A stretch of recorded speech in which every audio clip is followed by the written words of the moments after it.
Et bienvenue dans l'épisode 29, un des derniers épisodes de cette saga de Darwin, donc du robot. À savoir que là-dedans, on va créer, et ça, enfin, vous allez pouvoir enfin respirer, on va créer la coquille pour gérer la stratégie. Une stratégie. C'est l'avant-dernier épisode, normalement, sauf si je découvre des choses.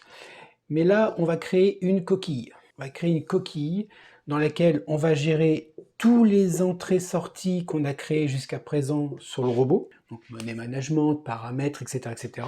On va créer cette coquille, on va relier tous les éléments qui utilisent cette stratégie. Il y en a quelques-uns où on a mis des endroits vides parce qu'on attend justement de la création pour appeler. L'épisode suivant, je vous spoil un peu, on va créer le contenu. C'est-à-dire que la stratégie que l'on crée dans le 29, là, dans cet épisode-là, c'est vraiment une coquille. Une coquille qui est quasiment tout ce qu'il faut pour que le robot soit piloté par une stratégie. Voilà, vraiment. Hein. Et l'épisode suivant, je vais créer avec vous une stratégie.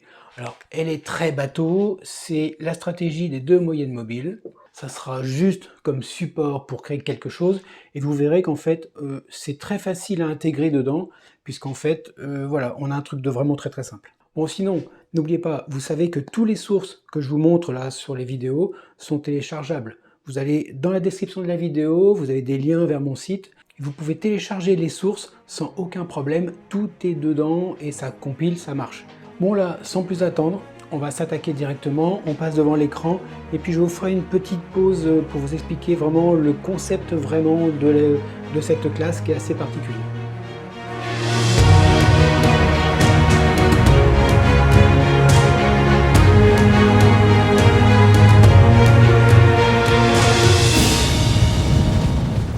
Donc, on va pas attendre très longtemps, on va directement s'attaquer à la création de la classe stratégie. Donc vous savez comment on fait nouveau fichier, là on va cliquer sur nouvelle classe, on clique sur suivant, le nom de la classe c'est C stratégie, elle est dans include Darwin, parce que c'est là où on met tous les fichiers, le reste on s'en fout pour l'instant. Voilà. Alors on commence par le commentaire, mais bon, vous savez très bien que de toute façon je vais tout virer, donc maintenant vous êtes habitués. Donc, le but du fichier, d'ailleurs je vais fermer ça, voilà. Donc le but du fichier, c'est une classe pour gérer une stratégie en s'appuyant sur des données communes. Les données communes, c'est ce qu'on a vu dans les deux épisodes précédents, la fameuse classe données. Donc cette classe est très particulière, elle ne fait, pour ainsi dire, que la détection des opportunités. On pourra l'étoffer peut-être dans des versions futures, mais pour l'instant, elle ne fait surtout que la détection d'une opportunité. On va voir différentes fonctions. La première, c'est config, évidemment, avec laquelle on va pouvoir configurer une stratégie avec son nom, et surtout qu'on va appeler la partie de données. Ensuite, on a la fonction pour savoir si la config est OK ou pas OK. On a déjà fait ça pour les paramètres et pour d'autres fonctions. Comme on n'a plus de destructeur et de constructeur, en fait, j'ai créé une fonction fin qui va faire comme le destructeur et qui va appeler donc le fin des données. Rappelez-vous, les données, lui, il va sauvegarder toutes les données actives par rapport aux détections et aux positions dans un fichier. Donc ça, c'est très très important. Et on va faire quelque chose, mais je vous expliquerai après avoir fait les commentaires, qui ressemble très très fortement à ce qu'on a vu dans les données. Alors, je ne vais pas plus loin, là, je vous mets les différentes fonctions que l'on va créer, et après je vous fais une explication devant le tableau pour vous expliquer le but de ce que j'ai fait. Ensuite, là, on a un petit mode d'emploi comme d'habitude. Alors, au lancement, vous le savez, on appelle config, ça c'est assez classique. Ensuite, à chaque nouvelle bougie, parce que moi, les stratégies que j'ai, alors attention, mes stratégies ne marchent que sur une nouvelle bougie. Les traders qui détectent des opportunités sur des bougies en cours de construction, moi quand je fais du parachutisme, je mets un parachute. Hein. Bon, eux ils le font pas. Ensuite, à l'ouverture d'une position, on va associer un ticket évidemment. Et puis de façon pareille, régulièrement, on va appeler deux fonctions, la coupure des positions qui est assez important pour éventuellement par rapport aux conditions du marché, par rapport aux paramètres que l'on a fait dans le robot, on veut potentiellement couper les positions. Et puis la partie pour les positions et détection, si elles sont présentes, absentes et tout ça, on aura aussi nettoie détection qui vont nous servir aussi. Dans cette classe, on aura peut-être l'occasion de créer des constantes pour la stratégie, et vous verrez que ça va nous servir. Autre chose intéressante aussi, c'est que cette classe stratégie utilise les données. Alors, on aurait pu le faire différemment, je vous expliquerai pourquoi tout à l'heure sur le tableau. Et puis, bah, après avoir fait les include, on a la fameuse classe, donc là, bah, effectivement, genre juste mon petit encadrement. Ensuite, on va faire comme on a vu dans le Darwin, vous savez, où quand j'inclus une classe, je crée une donnée statique avec le nom de la classe. Donc là, je fais pareil pour les données. Ensuite, des choses qu'on va ajouter, mais pas dans cet épisode-là, dans l'autre d'après, où on va vraiment créer une vraie stratégie complète, on peut avoir des données par rapport à des indicateurs qui vont nous servir. Pour l'instant, c'est en to do, puisque là, c'est une coquille vide que je vous fais. Ensuite, on verra tout à l'heure quand on fera les différentes fonctions, on va avoir des données particulières qu'on va garder ici, et aussi une fonction, enfin, on verra après comment on va faire. Ensuite, ici, je vais effacer les constructeurs-destructeurs, puisque j'en ai pas. On a la partie publique, dans laquelle on a aussi des fonctions. Vous savez que je n'ai aucune donnée, donc ça s'arrête là. Voilà, pour l'instant, le prototypage, il est là. Donc en fait, on a intégré la classe donnée et on a créé notre classe statique. Alors, je sais qu'on peut faire différemment pour les puristes. On passe devant l'écran et je vous dis tout ça de suite. Bon, donc nous voilà enfin dans la dernière ligne droite de la stratégie. Enfin, le robot, on va pouvoir vraiment commencer à travailler avec. Alors, n'oubliez pas ce que je vous ai dit. Et dans l'épisode précédent, on a créé un élément qui est extrêmement important, c'est toute la gestion des données. La gestion des données, elle est directement liée, et uniquement d'ailleurs, liée à la stratégie. La stratégie, elle, va gérer ces données.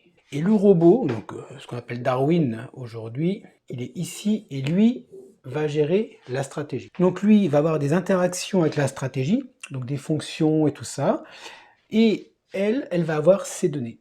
L'avantage qu'il y a avec ça, c'est que vous pouvez avoir X stratégies.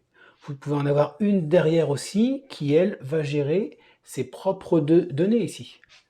Et X comme ça veut dire que vous allez avoir des stratégies et Darwin peut gérer plusieurs stratégies en même temps. C'est à savoir que lui, il a sa gestion de money management qui est unique au robot. Ça veut dire qu'à chaque fois qu'il appelle une stratégie, que cette stratégie détecte une opportunité, ben lui va dire « Attends, opportunité, monnaie, t'es OK? Oui ?»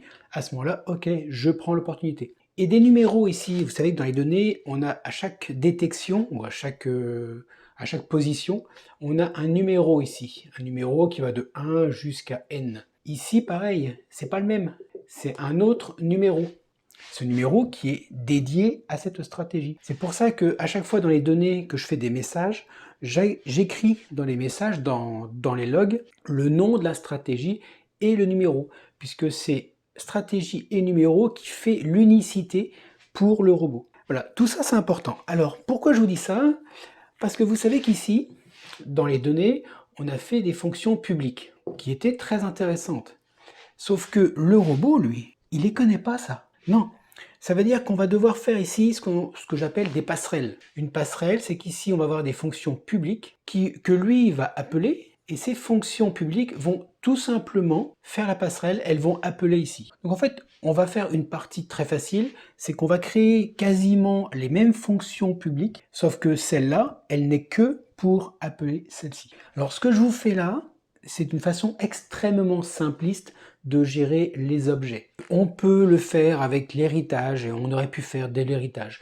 J'ai voulu faire un truc vraiment simple. Je sais que les puristes qui codent en objet et vous me jetez des cailloux, non, c'est bon. Je fais une partie extrêmement simple pour que tout le monde puisse utiliser des objets sans forcément se prendre la tête avec l'héritage, la virtualisation et j'en passe. Voilà, je veux vraiment faire quelque chose de simple. Maintenant, comment on va coder cette stratégie? Alors, la stratégie, là, dans les épisodes qui vont suivre, je vais vous faire une coquille vide. Alors, c'est une stratégie dans laquelle on va pouvoir mettre après ce que l'on veut. Vous pourrez faire votre stratégie derrière. Ça, c'est une coquille. C'est-à-dire que là-dedans, on va avoir la fonction de détection d'opportunités, on va avoir la construction des ordres avec le stop, le take profit en fonction du money management. On va vraiment gérer et lier toutes les briques qu'on a fait jusqu'à présent. Franchement, tout va être fait. Et on va avoir quelque chose qui va nous faire des opportunités. Voilà, ces opportunités sont envoyées vers le robot. Et ce travail-là, c'est vraiment la stratégie qui le fait. Quelle est la différence d'une stratégie par rapport à une autre? Mais uniquement les conditions d'entrée sur le marché. Uniquement les conditions d'entrée sur le marché. On peut faire plus compliqué, je sais, mais n'empêche que si on fait par exemple une stratégie avec croisement de deux moyennes mobiles, la condition c'est il faut que le croisement soit fait avec éventuellement une pente différente. Enfin, on peut faire plein de choses compliquées avec deux moyennes mobiles. Si maintenant c'est le MACD avec le RSI, c'est que la condition des deux indicateurs qui vont faire qu'on a une opportunité d'achat ou de vente. Ça veut dire qu'on peut avoir une ribambelle d'outillage, mais à chaque fois, la partie commune, c'est uniquement, moi ce que j'appelle, les conditions. C'est ces conditions qui sont différentes d'une stratégie à une autre. Non, arrêtez. Oui, je sais. Les conditions, c'est une chose, mais après, il y a tout le suivi derrière. Là, je fais un robot vraiment simple, hein. Vraiment très très simple. Il n'y a pas de trailing stop, il n'y a pas de détection particulière, il n'y a pas d'historisation, on fait simple. Je fais une stratégie avec des indicateurs techniques. Potentiellement, on peut rajouter des paramètres, mais du coup, ça fait beaucoup plus compliqué. La stratégie que je vous donne, c'est vraiment une coquille vide qui contient le strict minimum pour ouvrir une position ou fermer une position. N'oubliez pas que le robot, on peut le faire en deux modes, soit en réel sur le marché ou en simulation. Et on peut aussi potentiellement avoir des alertes. C'est-à-dire que vous pouvez vous servir de ce robot pour d'une part le mettre en simulation et vous gérer des alertes. C'est-à-dire que vous avez un robot qui va vous simuler ce qu'il fait. Donc vous avez tout l'historique de tout ce que lui trouve comme détection et vous pouvez vous, avec les alertes, regarder le marché et dire c'est pas con ce qu'il dit, j'appuie sur le bouton. Donc on a vraiment cette possibilité. Je veux pas vous vendre du rêve, c'est un robot qui est vraiment simple. Est-ce qu'on peut gagner avec? Oui, je pense qu'on peut gagner avec. Est-ce qu'on peut gagner beaucoup avec? J'en sais absolument rien. Tout va dépendre de vos risques, de votre engagement, de la stratégie, de plein de choses. Moi, je vous donne vraiment une coquille et c'est à vous de la faire vivre. Bon, vous avez vu, il y a deux, trois points qui sont assez importants. Faut bien savoir que tout le monde code comme il est. Tout le monde a sa manière, a ses techniques, a son expérience. Donc un code que je vous montre là, vous pourriez le coder de façon extrêmement différente, sûrement mieux, peut-être moins bien. En tout cas, ça serait différent et ça ferait peut-être les mêmes fonctions. J'en suis conscient. Je vous montre quelque chose qui est, j'essaye d'être vraiment le plus simple possible. Ça peut ne pas plaire à tout le monde.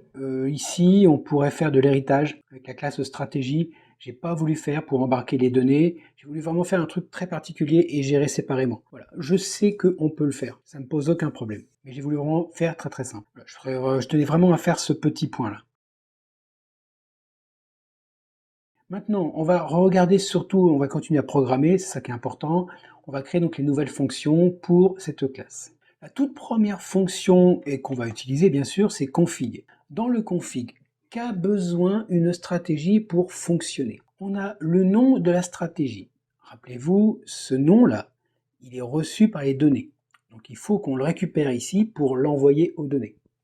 Pareil, la période, pour l'instant, dans les données, ça ne sert pas. C'est enregistré, mais ça ne sert pas. Ça, je l'ai mis parce que j'ai d'autres robots qui fonctionnent, hein, qui tournent, et qui, eux, pour un robot qui tourne sur une période, par exemple, je sais pas moi, M1, lui va travailler sur d'autres périodes.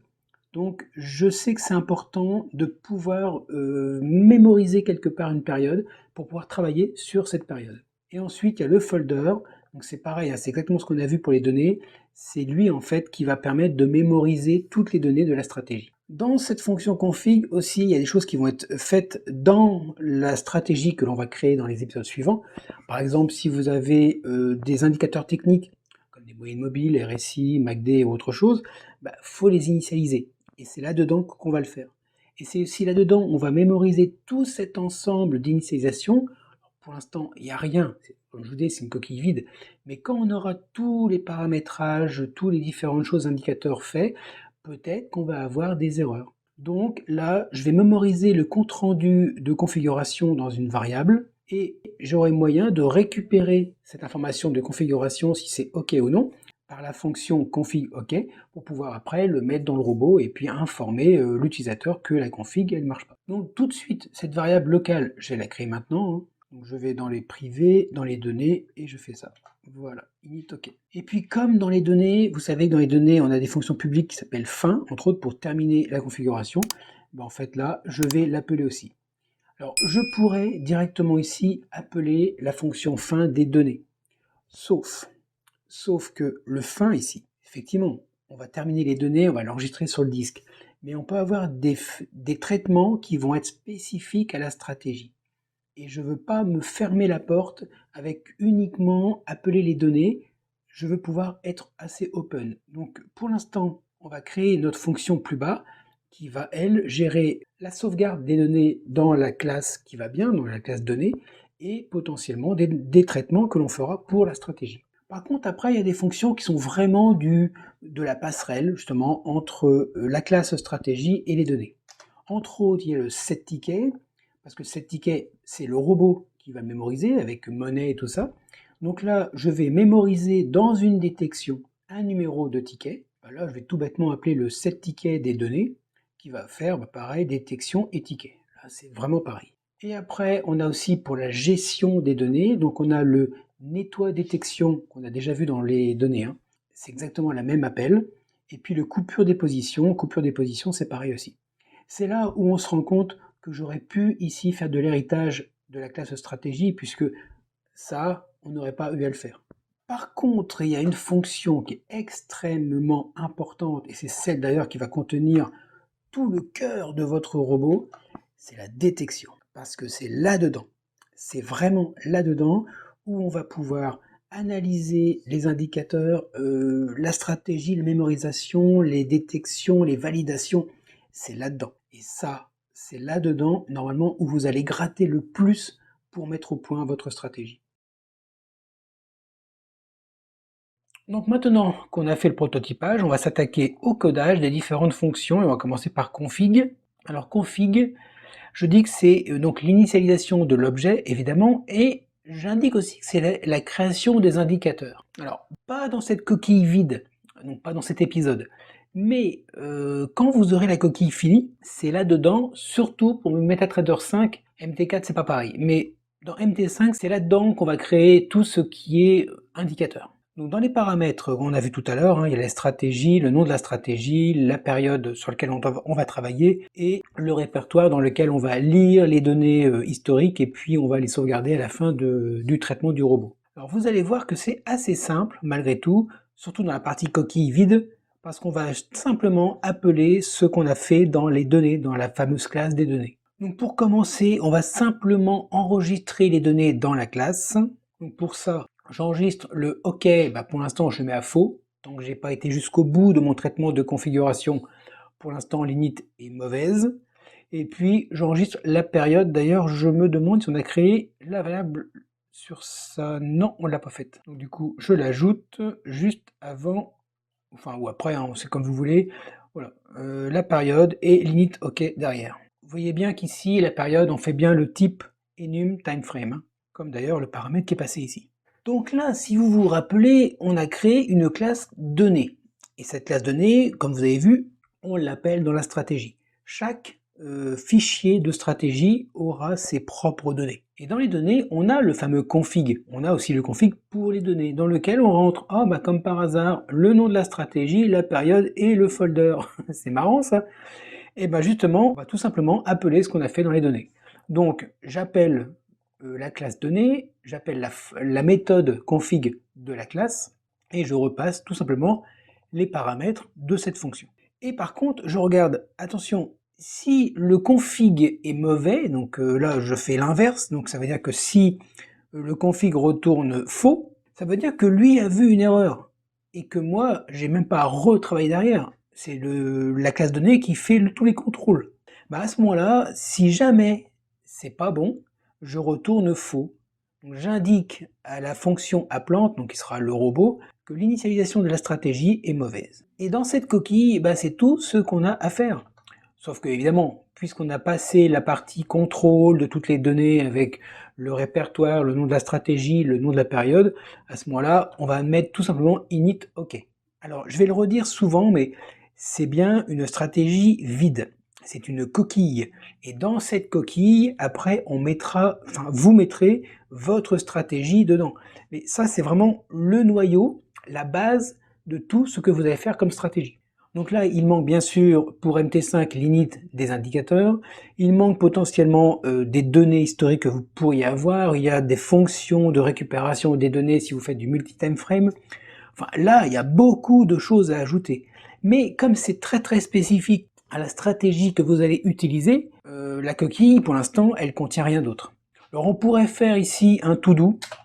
Bon voilà, histoire de ne pas oublier, j'ai mis un to-do, voilà, ça mange pas de pain, c'est du commentaire.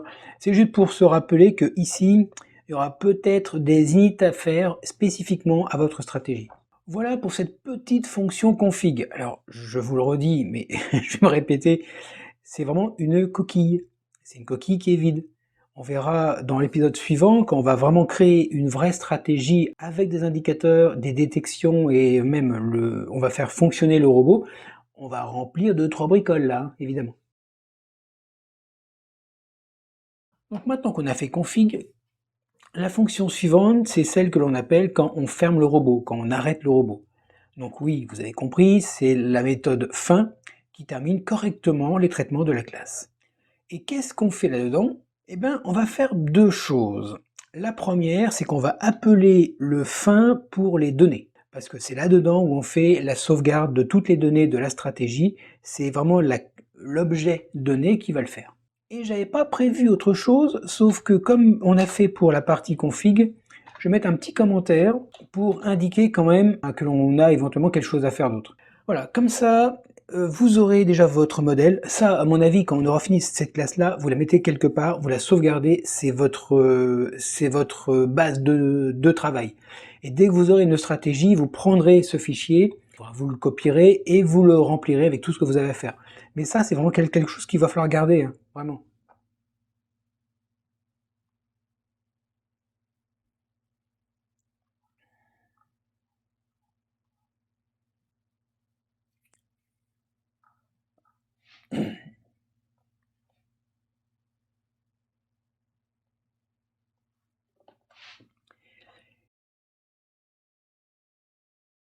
Et nous voilà à la fin des deux petites fonctions les plus faciles. Parce que maintenant, on va s'attaquer à celle qui est, je vais dire, la plus importante pratiquement du robot.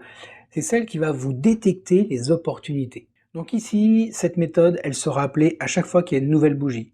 Dès qu'il y a une nouvelle bougie, on appelle ça et lui va regarder si le contexte global, avec les indicateurs, avec les différents traitements que vous allez faire suivant votre stratégie, est-ce que vraiment c'est le moment pour dire là, il y a peut-être une opportunité pour acheter ou pour vendre? Alors dans cette fonction, dans cette méthode, on va utiliser différentes données. Je vous les mets en vrac ici. Alors la première, ce sont les données, celles qui vont être vraiment liées à la stratégie. C'est là-dedans où on va analyser le prix d'entrée, le stop, le take profit éventuellement, et tous les autres paramètres qui sont liés à votre détection. Ensuite ici, il y a un numéro de détection. On va le mémoriser parce que si jamais on a une opportunité qui est valide, soit à l'achat, soit à la vente, on va demander à la classe donnée de nous fournir un nouveau numéro. Et donc ça va être pour le mémoriser. Et là, on a un petit booléen qui va juste nous indiquer dans le cours du traitement de cette méthode, à savoir si on a trouvé une détection à l'achat ou à la vente. Et puis bien sûr, le tick data, le MQL tick, le type MQL tick, ça, vous savez, c'est toute la partie, on l'a vu dans la partie courtier, je crois, ou money management, ça permet de récupérer les données les plus récentes du marché. Ensuite, avant de faire quoi que ce soit, on initialise le traitement. Si on peut, on initialise toutes les variables locales. Donc là, la détection, forcément, je la mets à 0. Pour l'instant, je ne veux pas qu'il y ait un numéro. Le fait qu'on n'ait rien détecté encore comme opportunité, et je mets à 0 tout le tableau des données. Je ne veux pas avoir une donnée polluée. Et pour le tick data, je ne l'initialise pas encore parce que juste le traitement qui est après, justement, c'est la récupération du tick data. Donc là, on l'a déjà vu dans un autre épisode, je ne vous le remets pas le détail, mais on a l'information symbole info tick qui récupère les informations du marché les plus récentes, du dernier tick reçu. On lui donne le marché utilisé, donc celui sur lequel on travaille, et on met ça dans un enregistrement qui va contenir toutes les informations les plus récentes du marché. Alors bien sûr, là avec le point d'exclamation, je dis si ça marche pas, si on n'a pas récupéré les données, je fais un petit warning pour dire bah écoute là mon gars, on fera rien, hein, j'ai pas lu correctement les données du marché, et donc c'est pas la peine d'aller plus loin, et effectivement après je retourne parce que je ne peux rien faire. Donc quand on a fait ça dans cette méthode, ben, c'est simple, on est prêt à analyser les opportunités. On va commencer par analyser l'opportunité d'achat. Donc là, on va faire le contrôle si achat. Donc on va déjà, c'est là où vous mettrez votre code par rapport à votre stratégie, à savoir pour analyser l'opportunité d'achat. Donc là, c'est là où vous verrez tous vos indicateurs, tous vos calculs, toutes vos mémorisations, vos contrôles, enfin tout, bien sûr, excepté le money management, puisque ça n'a rien à faire ici, vu que c'est contrôlé à l'extérieur. Mais toute la partie technique, elle est là. Et puis ensuite, après avoir analysé, vous allez faire une condition. Donc là, j'ai mis faux dedans parce que je veux pas que ça déclenche le code, mais après, on mettra quelque chose. Donc là, si l'opportunité d'achat est valide, on va faire différents traitements. La première chose à faire, on va récupérer un numéro de détection. C'est-à-dire que c'est là, on va récupérer dans les données, il va nous trouver un environnement dans lequel on va pouvoir enregistrer nos données de cette opportunité. Lorsqu'on fait le get new détection, on ne sait pas ce que fait la classe donnée. Elle peut faire une création d'un enregistrement avec déjà des données, par exemple la date d'ouverture, différentes données, entre autres le numéro de détection, le nom du marché, le nom de la stratégie. On ne sait pas ce que ça fait. Ça crée quelque chose, ça crée une structure. Donc comme on ne sait pas trop ce que ça fait, première chose qu'on va faire, nous, c'est qu'on va le récupérer. On va lui demander, bah, écoute, récupère-moi les données, le bloc de données qui correspond à cette détection-là. Du coup, la classe donnée va récupérer son bloc d'information et va le renvoyer à la plan. Donc ici, dans la variable locale L donnée, je récupère toutes les informations qui ont été construites par la classe donnée. Et maintenant, c'est à moi, stratégie, de remplir les différents champs qui m'intéressent. Donc là, quand on est sur une opportunité d'achat, je vais mettre le sens en achat, donc en boule. Ensuite, je vais renseigner le prix d'entrée. Le prix d'entrée, c'est le ask. Je vous rappelle que pour un achat, c'est le ask, pour une vente, c'est le bid. Et pour l'instant, dans cette coquille de stratégie, et j'ai fini. Donc tout ce que j'ai à faire maintenant, c'est de dire que j'ai une détection qui est OK pour la suite, et j'ai fini mon travail. Ça, c'était pour l'achat. Alors, je ne me suis pas embêté à faire du else et tout ça, j'ai juste fait le contrôle de vente de la même façon. Donc il y a le commentaire global pour dire attention maintenant c'est pour un travail sur la vente. J'ai ma réservation pour les traitements très spécifiques à la stratégie qui vont venir derrière. Et si jamais l'opportunité de vente est valide, à ce moment-là, je crée un nouvel environnement pour la détection, je récupère les données, toutes les informations liées à cette détection, et je remplis, donc là le sens bien sûr il est vendeur, et le prix d'entrée c'est le bid. Maintenant qu'est-ce qu'on a arrivé à ce niveau-là? Arrivé à ce niveau-là, on a un booléen qui nous indique si on a eu une détection valide, le L détection OK. Si on n'a rien, si on n'a rien trouvé, si le L détection OK vaut toujours faux, on sort, on n'a rien d'autre à faire. On a testé les achats potentiels, il n'y en a pas. Les ventes potentielles, il n'y en a pas. Qu'est-ce qu'on fait? On se casse, il n'y a rien à faire. Par contre, si L détection OK est égal à vrai, à ce moment-là, il y a des traitements. On va devoir calculer le stop loss. Si on en met, je vous le conseille très fortement. On va créer potentiellement le take profit. C'est toujours mieux d'avoir une terminaison pour le trade. Et puis on va peut-être faire d'autres traitements, si vous faites un trailing stop par exemple, on va calculer la tête de l'eau aussi, très important. Voilà, il y a tout plein de petits traitements à faire qui vont être vraiment spécifiques à une détection valide. Donc là, je crée un test sur la détection OK. Donc ici, si la détection est OK, je vais calculer le stop loss, le take profit qui va avec le stop loss, et la taille de l'eau qui lui va être calculée en fonction de la distance entre le prix d'ouverture et le stop loss. La taille de l'eau sera fait après. Pour le stop, je vais carrément appeler, je vais faire une petite fonction locale qui sera donc particulier par rapport à votre stratégie, dans lequel on rentre carrément l'ensemble des données. Comme ça, cette fonction aura toutes les données de la stratégie. Ensuite, pour le take profit. Alors le take profit, il y a plusieurs solutions. On aurait pu créer un paramètre dans les paramètres du robot pour, par exemple, un risk-reward. Ce risk-reward nous aurait permis de calculer automatiquement le take profit. Là, ce que j'ai fait pour l'instant, mais ça, on peut l'améliorer, c'est que je me suis créé une constante qui est mon risk-reward, quelque part, et je vais multiplier en fait la distance entre le prix d'entrée et le stop pour en définir le take profit. Donc là, pour un achat, le take profit c'est toujours plus haut que le prix d'achat, et je dis, bah voilà, tu prends le prix d'entrée, tu retires le stop, on a cette petite distance là, et ça tu le multiplies par un ratio qui va définir donc n fois le take profit. Alors j'ai créé une petite constante ici, et donc cette constante ici, ben, on va la créer. Alors je vais la mettre tout en haut, tout en haut, tout en haut dans les constantes, hein, c'est comme là où on les range, et je les mets à un rapport de 2, donc c'est un ratio de 1 pour 2. Alors pareil, comme je vous ai dit, attention, pour l'instant c'est une constante, mais on pourra le faire en paramètres, ça posera aucun problème.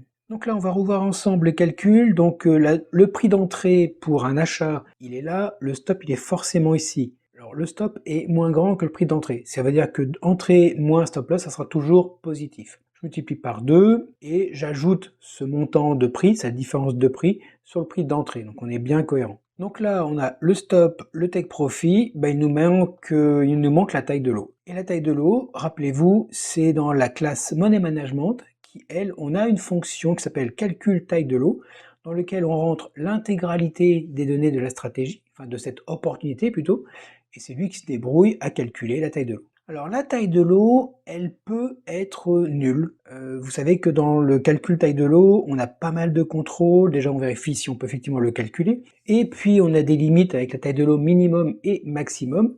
Et si jamais ça rentre pas dans ces limites-là, bah à ce moment-là, soit on plafonne quand c'est trop haut, ou on annule carrément quand la taille de lot est au-dessous du lot le plus petit. Donc là, je vais carrément faire un test pour dire, bon attention, si la taille de lot est inférieure ou égale à 0, c'est même pas la peine de chercher à trader, ça ne fonctionnera pas. Arrivé à ce moment-là, normalement, on a toutes les données pour la stratégie. On a donc le prix d'entrée, le stop, le take profit, le volume, la direction. Maintenant, on n'a plus qu'à envoyer l'ordre au courtier. Avant d'envoyer au courtier, j'indique quand même ce qu'on a fait comme détection. Voilà, donc je fais une information, je donne le nom de la stratégie, je donne le numéro de la détection, et ensuite je dis quelle est l'orientation de l'opportunité, donc savoir si c'est achat ou vente. J'indique l'heure, très important, l'heure de la bougie, donc l'heure sur laquelle on va travailler, et ensuite les 4 paramètres les plus importants quelque part pour la position,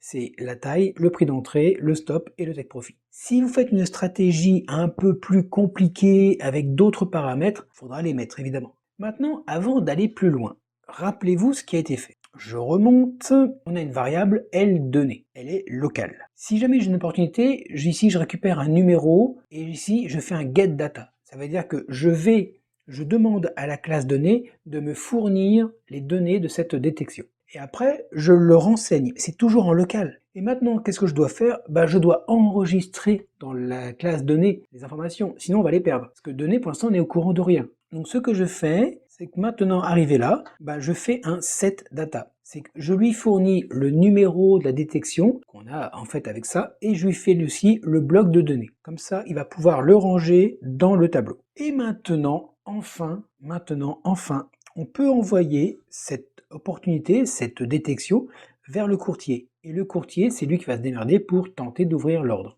Donc là, je fais envoi ordre au courtier avec l'ensemble des données. Voilà, donc on pourrait croire que la partie stratégie, ça a été long à venir, et finalement c'est très très simple. Mais non, attention, je vous l'aurais dit, c'est une coquille vide. Il va de soi que, en fonction de votre stratégie, en fonction des différents éléments et indicateurs que vous allez manipuler, les calculs, si vous avez des droites de tendance par exemple, avec des pentes, avec différentes choses, ça va être assez compliqué et ça va pouvoir se compliquer. Par contre, ce que je vous propose, moi, c'est de vous garder cette coquille vide dans un coin. Si vous voulez enrichir, par exemple, on a vu tout à l'heure pour le risk-reward ici, qui est une constante. Si vous voulez pas de constante, et vous voulez le piloter par un paramètre, il faudra le mettre dedans. Et moi, ce que je vous conseille, c'est vraiment d'avoir un modèle. Ça doit être votre modèle de stratégie. Maintenant qu'on a fini ça, on va juste voir un petit détail, c'est la fameuse fonction, voilà, cherche stop.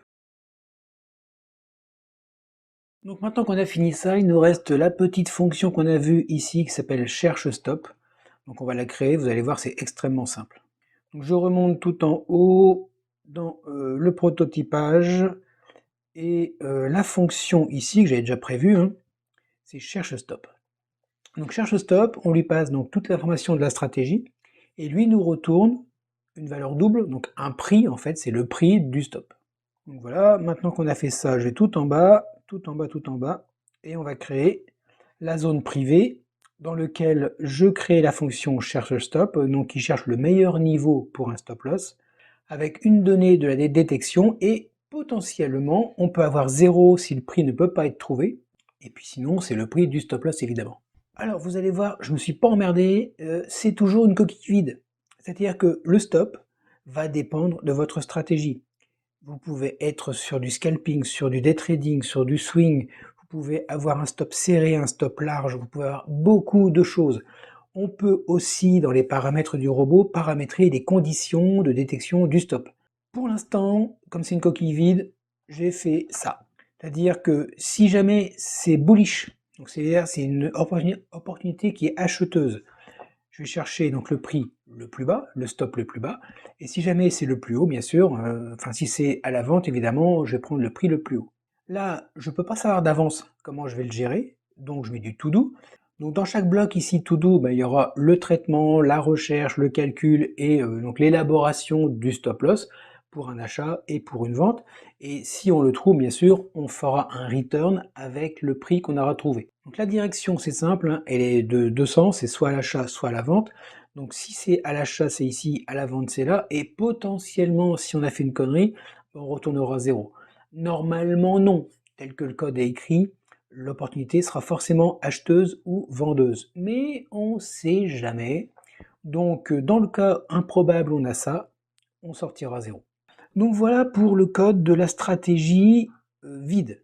Vraiment, je vous le redis, c'est une coquille vide. Mais grosso modo, vous avez à peu près tous les différents traitements.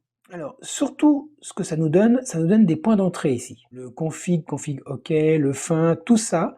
Maintenant, on va pouvoir accrocher dans le robot, dans tout ce qu'on a fait comme code jusqu'à présent, on va accrocher la stratégie, parce qu'en fait, on avait des endroits un peu vides où on devait justement appeler la stratégie. Maintenant, on peut le faire.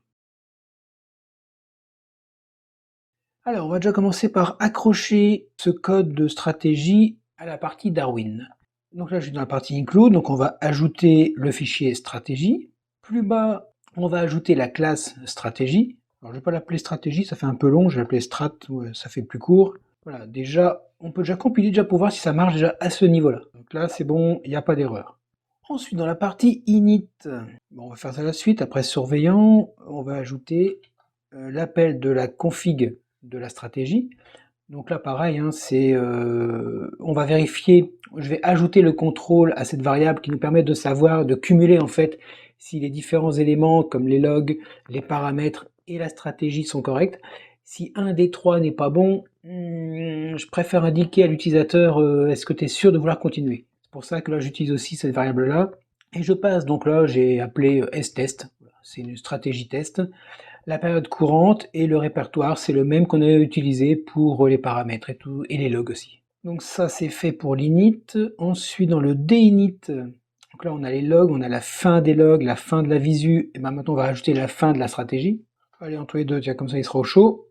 Ensuite, dans la partie graphique, on fait rien de particulier sur la stratégie. Ensuite, on descend dans le timer. Dans le timer, on fait des traitements réguliers qu'on fait ici aussi. Traitement régulier, on va ajouter le traitement des détections, le nettoyage des détections. Donc on va le faire là par exemple. Hein. C'est qu'en fait, régulièrement, on va analyser, voir est-ce qu'une détection n'est pas orpheline, c'est-à-dire que est-ce qu'elle a perdu son ticket parce que le ticket n'a jamais été ouvert ou parce qu'il a été fermé. Comme ça nettoiera automatiquement. Voilà, comme ça c'est fait et on est sûr d'avoir toujours un tableau des données des stratégies toujours propre. Donc je remonte. Donc timer c'est fait. Le tick. Alors le tick, si on a une nouvelle bougie, et bien si on a une nouvelle bougie, c'est là où on va appeler la stratégie pour détecter une opportunité. Voilà, ça c'est vraiment le truc super important. Si vous oubliez ça, votre robot il fera pas grand chose. Et puis dans les fonctions, validation du contexte, comme en fait on a fait le contrôle pour justement voir si la configuration globale du robot entre les logs, les paramètres et donc la stratégie, les trois sont corrects, là on va ajouter ce qu'il faut. Donc après les param, puisqu'en fait on a deux lignes d'information, on va ajouter quelque chose. On va vérifier le config OK. Si le config est OK, à ce moment-là on va dire la stratégie est correctement initialisée. Pas de problème. Par contre, si c'est pas OK, on va plutôt dire qu'elle est mal configurée. Et c'est là après on a la question, est-ce que vous voulez continuer, oui ou non. Voilà, donc je crois qu'on a fait le tour. Après on a déjà vu extraction des paramètres, là il n'y a rien. Alors pour l'instant, pour la stratégie, il n'y a rien. Mais comme j'ai dit tout à l'heure, si vous avez un risk-reward, par exemple, que vous gérez dans les paramètres, c'est ici, il faudra récupérer le risk-reward des paramètres, si jamais il a été renseigné, et le transférer vers la stratégie. Pour l'instant, on n'a rien, donc tranquille, et traitement régulier, on a déjà fait. Voilà, donc on va recompiler, histoire de revérifier tout ça, ça fonctionne toujours, nickel. Ensuite, qu'est-ce qu'on avait d'autre? On avait la surveillance. Oui, la surveillance. Bah tiens, justement, tout doux, on tombe pile dessus. Ça, c'était le numéro 10. On voit ici le numéro 10. Et le numéro 10, c'était la config de la stratégie. Là, on sait comment le récupérer. Donc là, au lieu de mettre vrai par défaut, bah, je vais tout bêtement récupérer le config OK venant de la stratégie. Donc voilà. Et puis ici, chose intéressante, parce qu'en fait, c'est la surveillance. Là, on dit qu'on est du coup dans une zone de coupure et que le marché est ouvert. À ce moment-là, on va faire ce truc-là. C'est qu'on va carrément appeler la stratégie pour couper les positions. Et ça, on l'a toujours pas fait. Bon, vous pourrez le faire éventuellement. C'est un contrôle aussi qu'on pourrait rajouter dans la partie données, par exemple, ou dans la partie stratégie, qui contrôle effectivement si une position ouverte a un stop ou pas de stop. Si elle n'a pas de stop, c'est un peu dangereux. Bon, pour l'instant, on a juste appelé ce qu'on avait créé, donc celui-ci, je vous le remets, hein, ici, la valeur numéro 10 pour dire que la stratégie est OK ou pas OK. Et puis ici, quand on est dans une zone de clôture, en fait, on va appeler la fonction pour clôturer toutes les positions ouvertes. Donc voilà, voilà. Et maintenant, il y a aussi, en dernier recours, le courtier. Alors le courtier, justement, tiens, quand on ferme une position, on envoie donc l'ordre de clôture. Et si l'ordre est correctement fait, ici, qu'est-ce qu'on va faire? Ici, c'est nous qui validons le fait que l'ordre est coupé. Donc, ce qu'on va faire, c'est qu'on va carrément insérer le numéro du ticket qu'on va mettre à 0. Alors, c'est un peu couillon, je reconnais, c'est un peu couillon, parce qu'on a une surveillance régulière de tous les tickets ouverts. Et si on clôture le ticket, par défaut, la surveillance va voir que le ticket n'existe plus.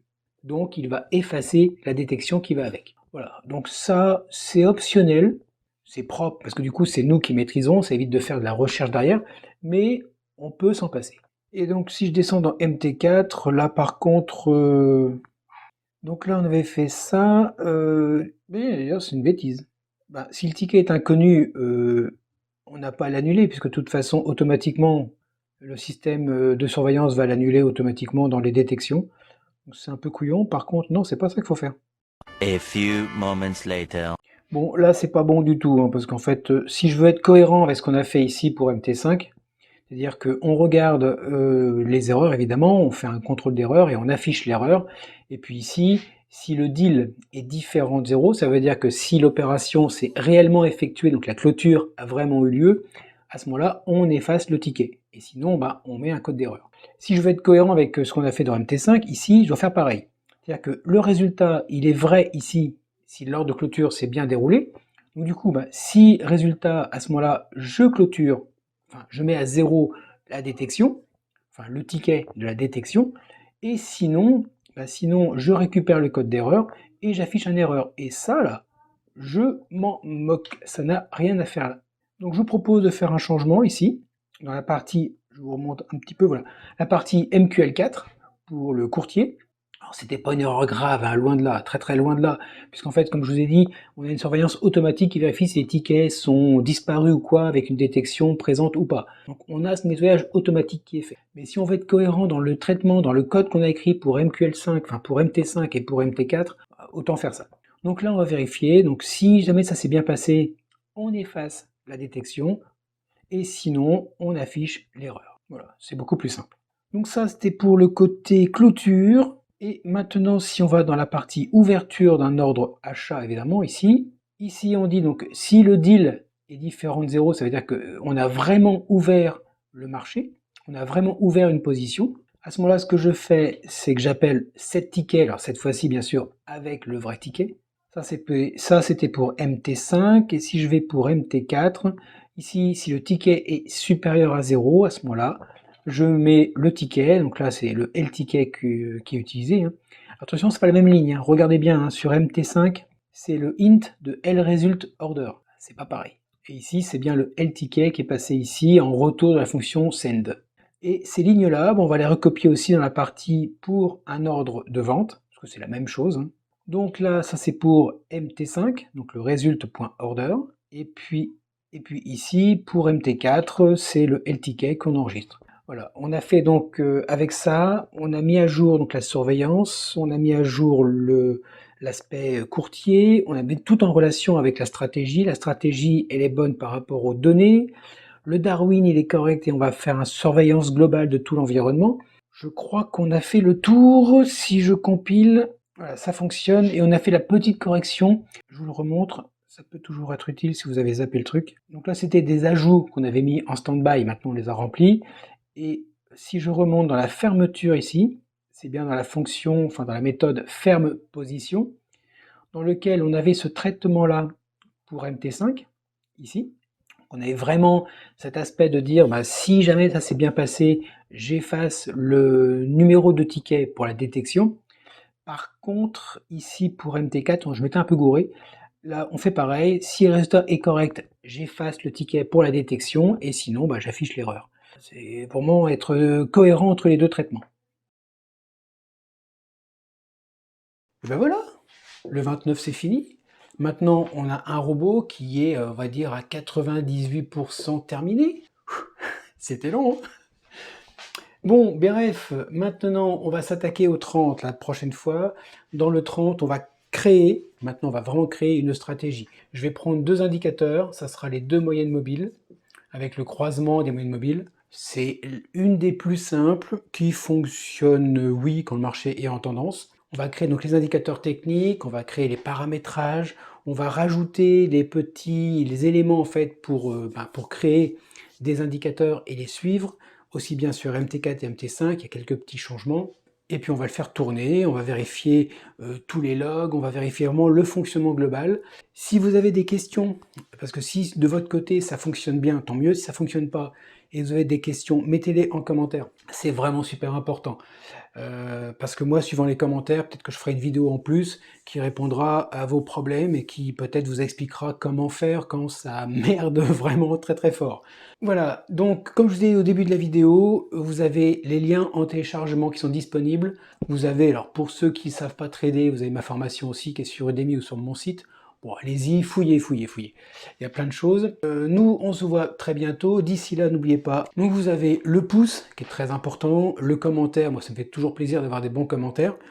Puis les mauvais, bah, essayez d'être constructif et puis on s'arrangera. Vous avez aussi l'abonnement. L'abonnement est vraiment super important pour la chaîne, n'hésitez pas. Et puis nous, on se dit rendez-vous très bientôt pour le 30, qui est l'apothéose. Enfin, le robot fonctionne. À très bientôt.